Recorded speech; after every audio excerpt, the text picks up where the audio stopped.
Mga bro, abangan nyo to. May balita tayo ngayon na nagpapakita kung gaano kahalaga ang pagtutulungan ng mga bansa para sa kapayapaan at seguridad.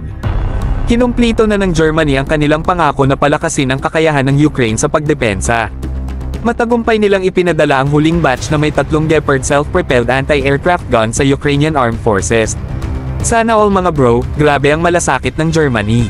Ito ay nagpapatunay na totoo ang suporta ng Germany sa seguridad ng Ukraine. Natanggap na nila ang kabuuan ng ipinangako nilang 52 Gepard systems. Talagang malaking bagay ito, isang patunay sa matatag na suporta ng Germany sa seguridad ng Ukraine. Isang napakagandang halimbawa ng mga bansa na nagtutulungan para sa kapayapaan at katatagan sa mundo. Pero, pag-usapan natin ang tunay na mga bituin ng balita, ang Gepard anti-aircraft guns.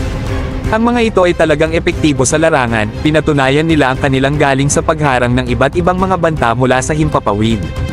Mula sa cruise missiles, unmanned aerial vehicles, hanggang sa loitering munition systems.